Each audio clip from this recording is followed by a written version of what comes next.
my name is Annie Weiss, and this week I examined the article by Leah Marilla Thomas titled Ruth and Debbie's Hospital Fight on Glow is a Relatable Look at Complex Female Friendships. So fair warning, this video is going to talk a lot about the Netflix series Glow, so if you've already seen it or if you don't care, keep watching, but if you don't want any spoilers, just click off and watch someone else's. So yeah. This week, I thought that my article worked really well with this week's reading titled The Process of Relationship Development and Deterioration, Turning Points in Friendships That Have Terminated. So in this first article that we read, the researchers talk about the difference between a formation and dissolution of romantic relationships and friendships.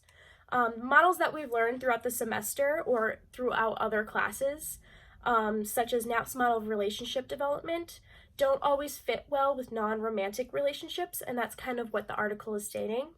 Unlike friendships, romantic relationships are more formal. There is a definitive beginning and end point, and then friendships, sometimes you don't really know when it begins or ends. People just fade away or whatever it is because it's not a very, like I said, formal relationship. And then another difference usually is that in romantic relationships, there are turning points, and turning points are defined as any event or occurrence that is associated with change in a relationship. So, therefore, the researchers in the scholarly article are stating that the way that scholars research the two types of relationships should be different. So in the Netflix series Glow, it follows the friendship of Debbie and Ruth, who are female wrestlers. They are best friends, and then they soon land this job as wrestlers, and then we soon learn out that Ruth actually had an affair with Debbie's husband. So this, in their, unlike most like friendships, it kind of follows a romantic relationship. They kind of have a negative turning point, which is when Debbie learns that Ruth had the affair. And so they get into the ring, they start fighting, and then since they both work at the same job, they can't just end their relationship as most would. So at this point, we just kind of follow their relationship as it has to evolve with their lives. So as Leah Thomas said in her article, season 2 almost destroys Ruth and Debbie's relationship completely. Debbie sabotages Ruth's date with Russell, the cameraman. They fight about how Ruth handled an encounter with the head of the network, and then Debbie breaks Ruth's ankle in the ring. So yeah, this is where the fight in the hospital, which is what the article mostly is about, stems from. And the fight in the hospital is actually the next turning point in the relationship, which this time it's actually a positive turning point. So the two friends lash out at each other, listing off the things that they did to betray each other. And then Leah Thomas then goes on to say in her article that even as they're shouting abuse at each other, you can tell that Ruth and Debbie each know who the other is. At some level, they love one another and want the other to be happy. And that comes out in one fight in a hospital room. Glow allows these women to be problematic in anger without judging them, and it confirms that the issue between them was never just about Mark, Debbie's ex-husband, and the affair was just an inciting incident. So, basically, in Leah Thomas's article, she's stating that relationships are complicated, and that's kind of also what their first article is about.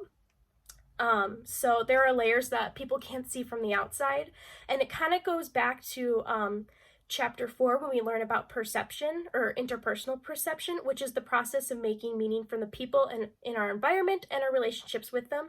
So although as the viewer as well as the characters, they perceive the conflict to be about the affair with Mark, there were actually a lot of layers that stemmed from that. So similar to what the scholarly article is trying to say, Debbie and Ruth's friendship does not follow traditional dissolution models such as Steve Duck's. Instead, it evolves with their lives as it needs to, and then it's also affected by their gender, which is also a big part of the article. Leah Thomas's article then goes on to state, this is one of the things that happens when, to paraphrase Margaret Atwood, powerful or ambitious women are seen as anomalies rather than born leaders. Women wouldn't feel so jealous all the time if it didn't feel as if they were all competing for that one spot at whatever it is we want most. So eventually, Ruth and Debbie learn that pitting themselves against each other isn't going to help them, and then they learn that their friendship is more important to them than the mistakes they've made in the past. So they learn to self-disclose again and communicate more effectively to avoid the problems that they had in the past. So with that being said, I want to know what you think most relationships are like. Do you think that they follow Knapp's or Duck's relationship model, or do you think that the context of the relationship makes an impact on how the relationship evolves? And by context, I mean like who are the two people, like what are their genders in the relationship, what kind of challenges the partners may face, if it's romantic versus platonic, things like that.